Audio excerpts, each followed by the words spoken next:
Before the show, America's Got Talent with Simon Cowell, there was the Ed Sullivan Show. Some of you may not remember it, but that show was on for 23 years. It wasn't a contest show like the talent shows they have today, but it was a variety show, and they had everything from Oprah to Elvis to the Beatles to stand-up comedians, Broadway shows, novelty acts, acrobats, vaudeville, ventriloquists, virtuoso musicians. Everything was on that show, and everybody watched that show. And one of the shows, and one of the guys that was on there repeatedly, was a guy named Eric Bren who did plate spinning. And he would go on there and he would spin these plates on the end of a stick, fine china, he'd show you, they break. He'd spin them and have to keep them all going and run back and forth. And the reason I think I remember that is because my father came home from work one day and some guy was selling plastic plates in a stick, and that was our Christmas present. Plastic plates in a stick that could never be spun one at a time on the end of this wooden dowel. But this guy would keep these up over and over again, so I was going to use this as an illustration, and I went to look this guy up, and come to find out, plate spinning has been going on since at least the 3rd century. It's something that's been going on forever. And it's really evolved. They do some plate spinning now that's involved with acrobatics, and this is part of the Beijing acrobatic show. It's something that's very, very difficult, and it went from a comedy routine to athletics. And I bring this up because, to me, reading and teaching the Bible, especially teaching Isaiah like we've been going through, is kind of like plate spinning. We'd like to keep all the plates in the air at the same time. There's a lot of things that we have to remember as we go through here, and it's a little bit difficult to always see them in the book of Isaiah. We want to keep them going. It's like juggling. If you drop 2 or 3 of the bowling pins while you're juggling, you're not juggling anymore. It takes the fun out of it. And so we've got this plate spinning going on, and there's a lot of things that we have to remember in order for what we're reading in Isaiah or the rest of the Bible to make any sense. He's going to refer to the seed. And every time we hear the seed, we need to think of Genesis chapter 3. Because in Genesis chapter 3, there's the promise of the seed that's going to crush the head of the serpent. And as we go on, we find out there's another seed. It's going to be the seed of Abraham. Seed is used 35 times in Genesis, referring to the covenant with Abraham, I think. So in Genesis chapter 12, there's going to be a seed that's going to come, and it's going to be the descendant of Abraham. In 2 Samuel, seed comes up again because we've got the son of David, who's the son of God, who's going to build the eternal throne of God. But when we go to the end of the book of Isaiah, he's always looking forward to the Messiah. And we know in the New Testament that all these things connect together, but Isaiah, we're reading Isaiah because we want to see how it works out with Mark, and we're always looking forward to the Messiah. But we can't see the Messiah until we see the return from the exile, because they're going to go into the exile as we get farther in there. They have to come back from the exile in order for them to be ready for the Messiah. But right now, we're dealing with Ahaz. Ahaz is the one that's right in front of us. So now we've got all of this stuff that's going on, and it's all going on together, and we're trying to keep and hold it together in our heads. And I find that difficult. I have trouble holding that in my head. But when we don't see the big picture, we wind up taking our passages of Scripture and we fracture them and we turn them into moralisms, and we start having preachers that tell us, here's how you need to live. When the passage isn't talking about that, it's talking about Jesus Christ, the Son of God, and the redemptive plan of God. So we need to always look at that. And to me, the teacher, you either wind up just confusing your whole audience or boring them to death. And I don't want to do either one, but I do want to hold the whole story together. And we're looking at Isaiah because Mark told us to. Mark's gospel is the gospel of Jesus the Christ according to Isaiah. That's what he's writing about. So we're taking some time to go through here. And today we're going to have to slow down quite a bit because this chapter is really important. But then we're going to skip over some that are not as important to our cause to go to Isaiah. How many times has Isaiah referred to Jesus and the kingdom of God so far?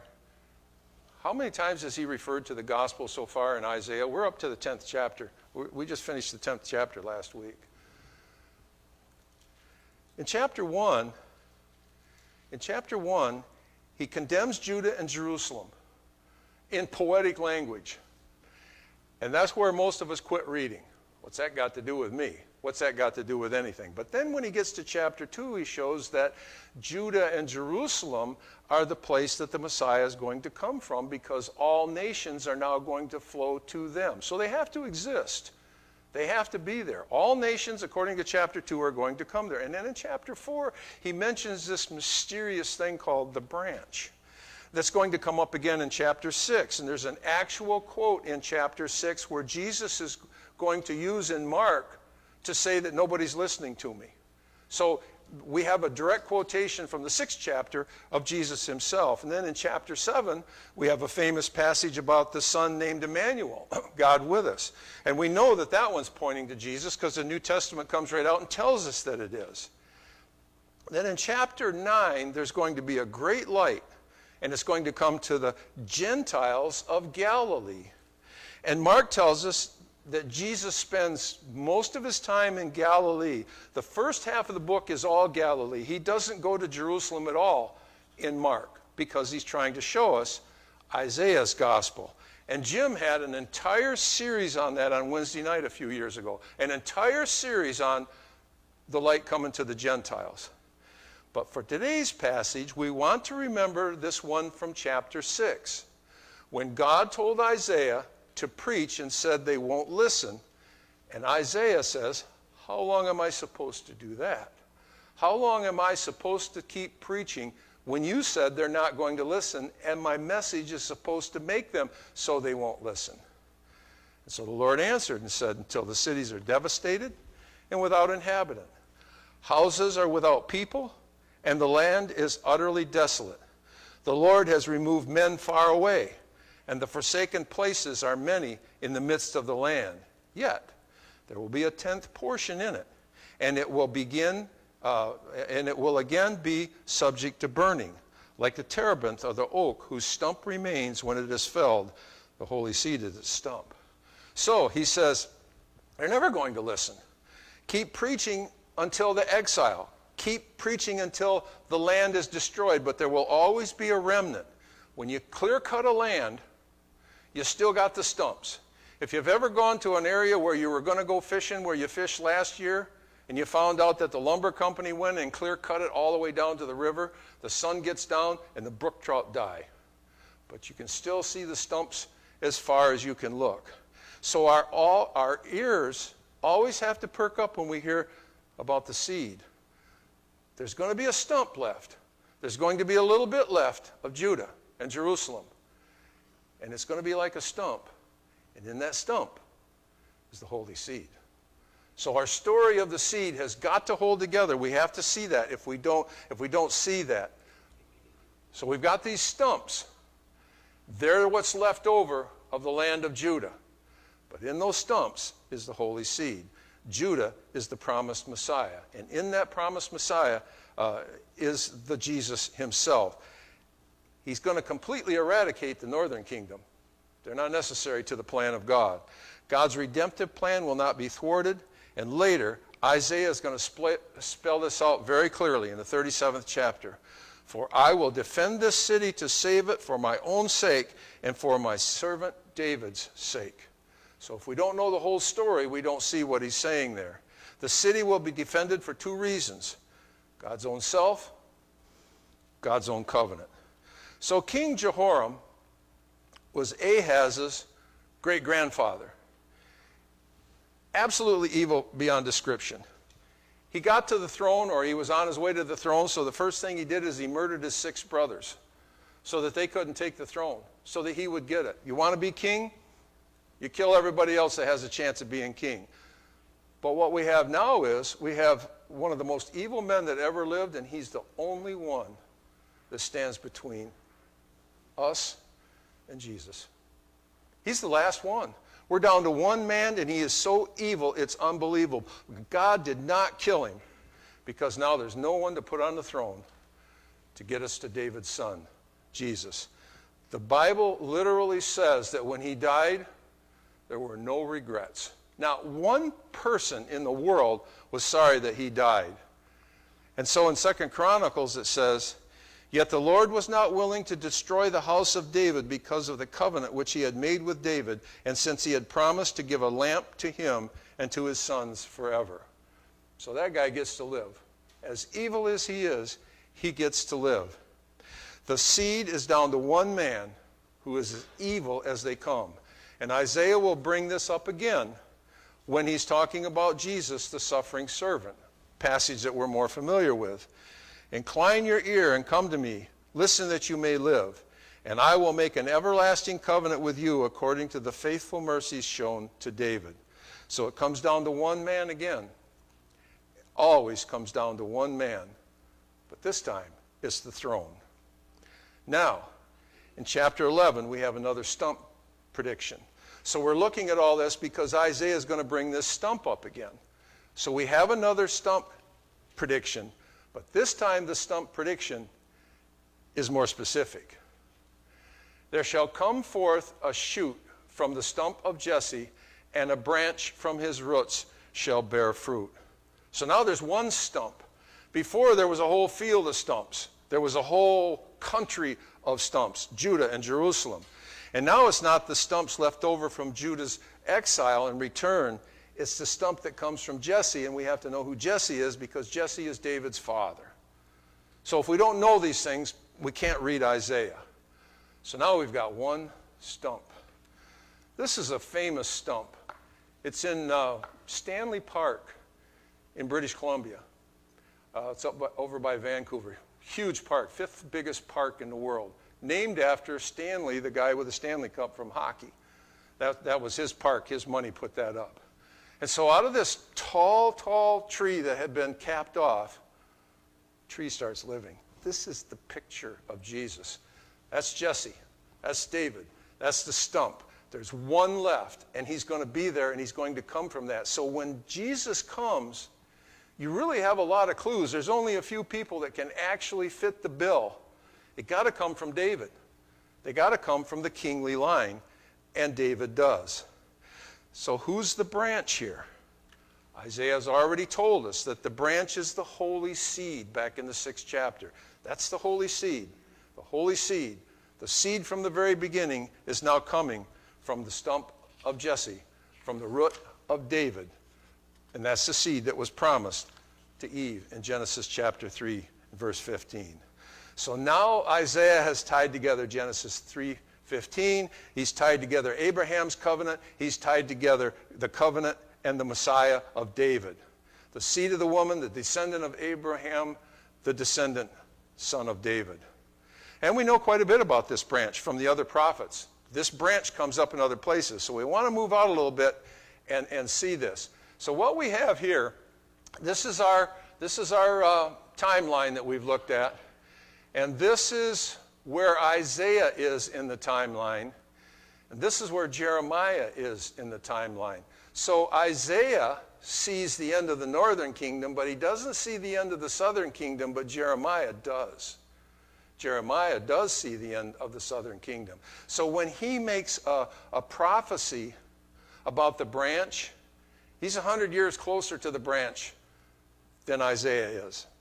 He's 100 years closer to the New Testament times than what Isaiah is. And so he saw it happen. And he said, "Behold," this is Jeremiah, "behold, the days are coming, declares the Lord, when I will raise up for David a righteous branch, and he will reign as king and act wisely and do justice and righteousness in the land." So we've got son of David, and we've got him reigning as king. And I want to look at that word, raised up. So we think when we read that, I do, when I read that, I look at that and I say he's going to promote him. He's going to raise him up and promote him. But that word actually talks about after you've been lying down or after you've been dead. This is a literal prophecy. Not just that he's going to raise a king up from among the sons of David. He's going to raise him from the dead, and then he's going to be king. So it's a very active word that he puts in there that you probably didn't see when you first read Jeremiah until after Jesus was raised from the dead. So one of the purposes of Mark is to show that Jesus is king only through the cross. He's not king for political reasons. He's not king for earthly reasons. He's king for salvation, and he's not king until he's a cross. That's the story of Mark, as we're going to get there and hopefully be able to see. So in those days and at that time, I will cause a righteous branch of David to spring forth, and he shall execute justice and righteousness on the earth. Jeremiah goes back and combines the branch of David with the covenant of David. And he says, thus says the Lord, if you can break my covenant for the day and my covenant for the night, so that the day and night will not be at their appointed time. Do you see what that means? God has a covenant. Sun comes up in the morning, sun goes down at night. That's a covenant. Think you can break that one? That's a tough one to break. But if you can break that one, you still can't break my covenant with David. That's how secure the covenant of David is. Then my covenant will be broken with David and my servant, that he will not have a son to reign on the throne, and with the Levitical priests, my ministers. Now Jeremiah's saying there's going to be a son on the throne, son of David. He's going to go on that throne. But he starts tying in the priesthood. The priesthood doesn't belong with David. David's not from the Levitical tribe. And through the covenant of Abraham, notice the sand of the sea. In the most, he says, and the host of heavens cannot be counted, and the sand of the sea cannot be measured. I will multiply the descendants of my servant David. Where did we hear the sand of the sea before? With Abraham. Your descendants will, and when he says your descendants, in Genesis, 35 times, that word is seed, and it's singular. There's a footnote in the New American Standard Version that says, I will multiply your descendants. The footnote says it is literally seed singular. And if you have the old King James Version, it just writes seed in there. It translates it literally. Our translators sometimes didn't do a favor. They're trying to help us out, but obviously they don't know the story. They don't know the Bible story, or they would not have missed that. So Zechariah now comes along even later. He comes along even after Jeremiah, after the Babylonian exile. So our information is getting more and more and more the closer we get to the end of the New Testament.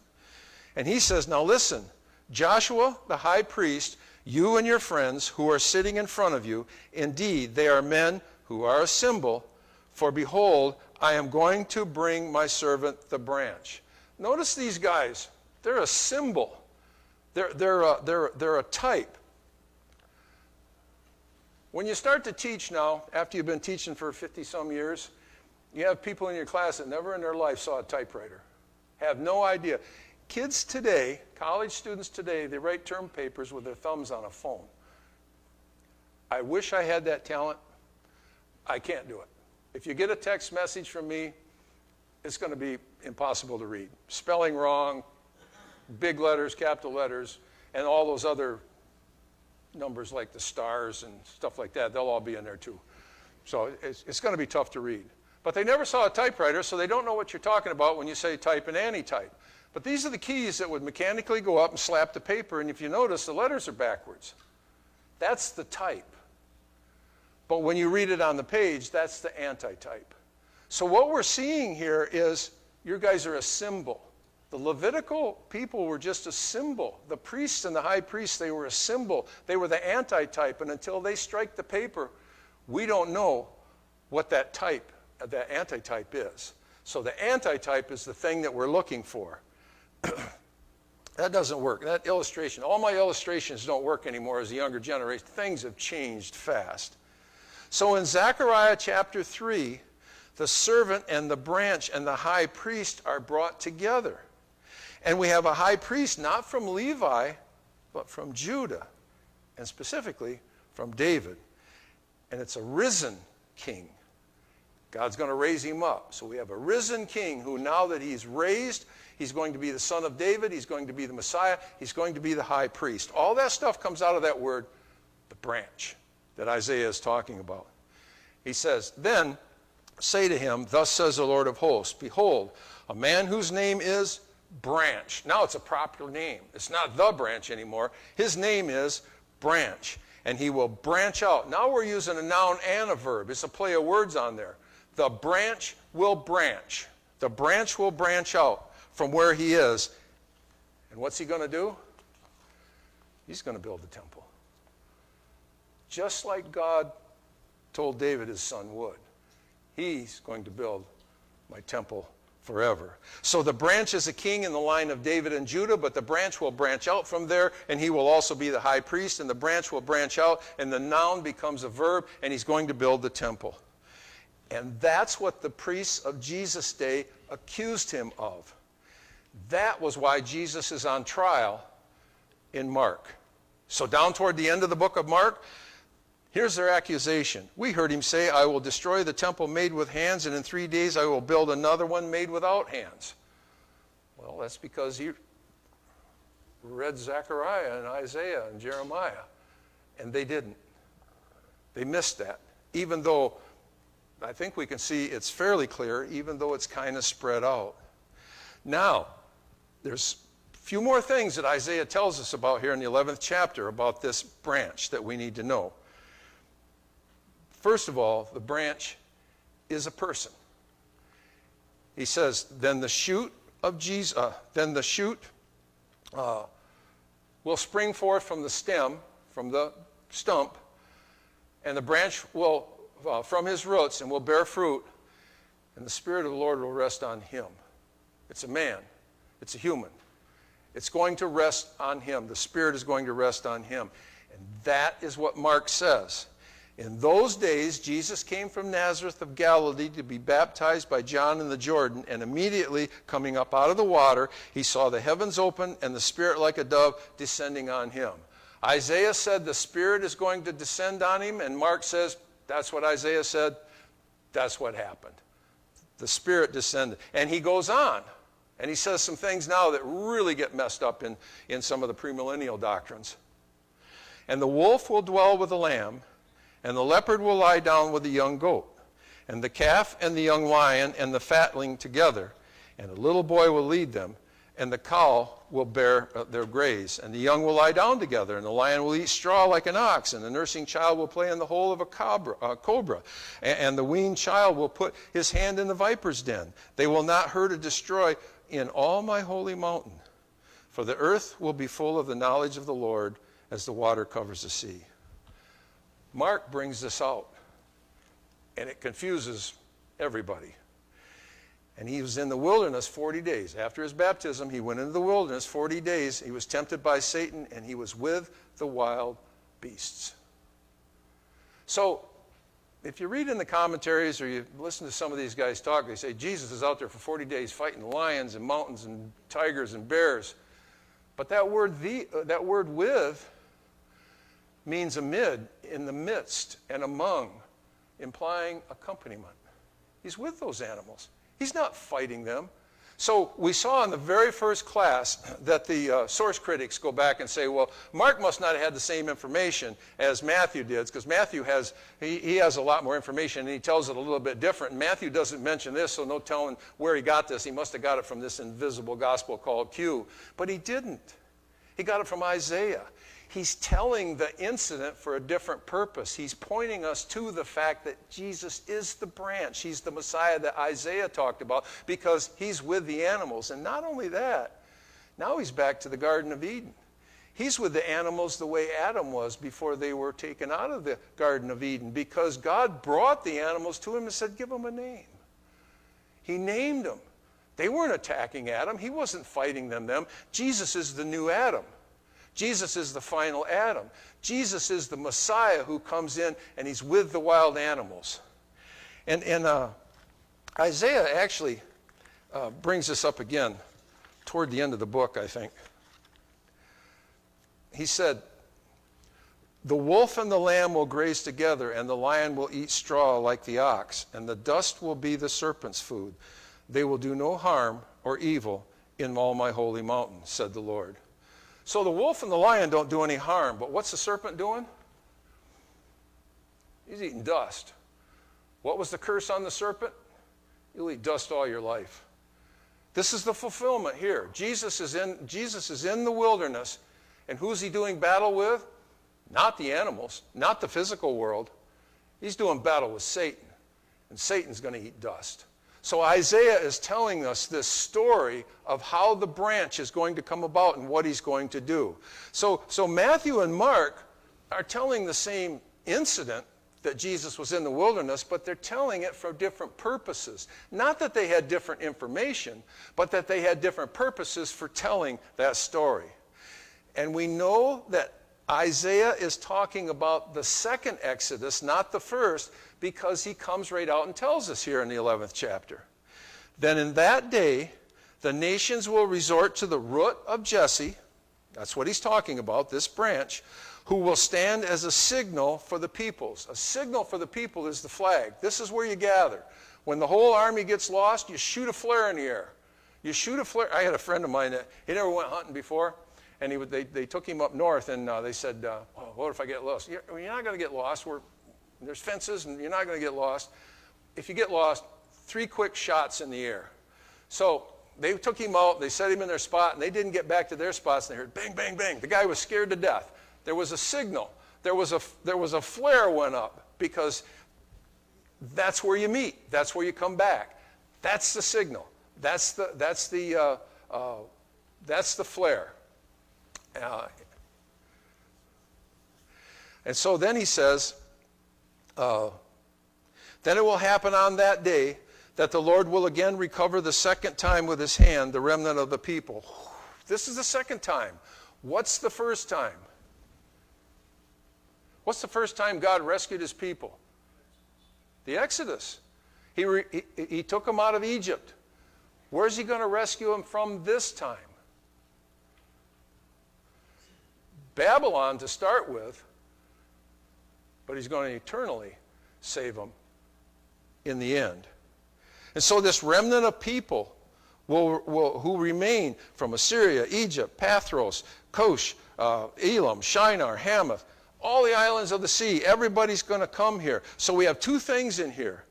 First, we have all the nations, and second, we have a second recovery. Not the first recovery, but now we have the second recovery. So now it's not Judah or Israel that's resorting to the root, the branch of Jesse, but all the nations.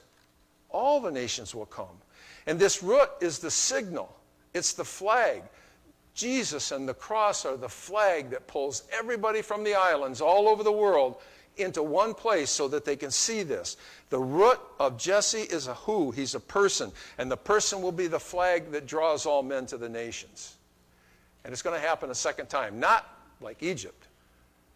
Now it's going to happen through the whole world.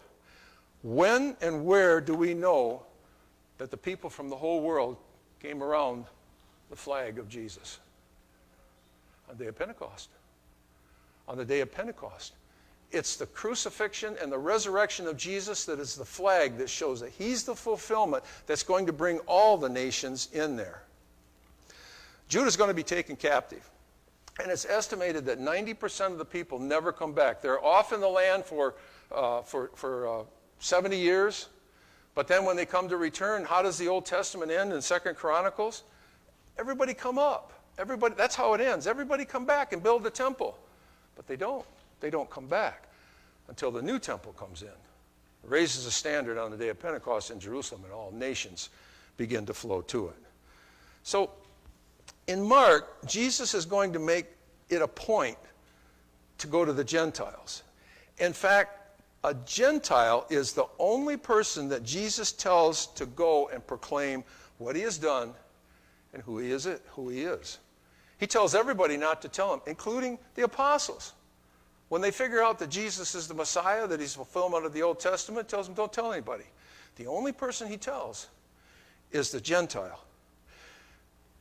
everyone else is told to keep a secret. Then it will happen. That word then, or on that day, is used 45 times in Isaiah. That day of the death and resurrection of Jesus is the key point of Isaiah. And he goes on and he says, and there will be a highway from Assyria for the remnant of the people who are left, just as there was for Israel in the day that they came out of the land of Egypt. There's a highway. Do you remember in the highway that they said, don't take this highway, the shortcut, because it's going to take you through the Philistines and you're not ready for that? So that's one of the reasons they took the roundabout way, so they didn't have to go to there was a highway there. Well, now there's going to be another highway. And that's how Mark starts out. The holy seed, the branch of Jesse, shows up, and Mark begins, and he says, in the beginning of the gospel of Jesus Christ, Son of God, as it's written in Isaiah. Behold, I send my messenger. Behold, I send my messenger ahead of you, who will prepare your way. So we've got a way, and this way is going to come up in the middle of Mark over and over again. They're on their way, they're on their way. They're on the highway that Isaiah talked about. He will prepare the way for you. The voice of one crying in the wilderness, make ready the way of the Lord and make it pass straight. John the Baptist appeared in the wilderness preaching the baptism of repentance and the forgiveness of sins. So he comes in there and he's preaching Isaiah. There's a way, there's a highway, and it's going to be made by Jesus. John the Baptist is preparing it, and that's what Mark's theme is going to be, is the way to salvation, the way to the cross. Now here's a chart we're going to hand out in a couple weeks. And you notice that Mark is broken up into three main sections. We've got this beginning section where Jesus stays in Galilee and never goes anywhere else. And then we've got this ending section where he's in Jerusalem and he winds up being killed. But in the middle, he's on the way. So that's the message of Mark. What does it take for Jesus to be the Messiah? What does it take for Jesus to be the king? He has to be on his way to get to the cross. He's a king on the cross and no other way. So, from the branch, we learn some things. The seed, the promise of Genesis 3. The multitude promise of Abraham.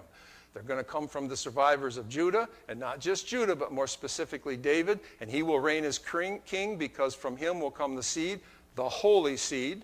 The high priest, accused by Satan himself, sin will be removed in one day, and the branch is going to rebuild the temple.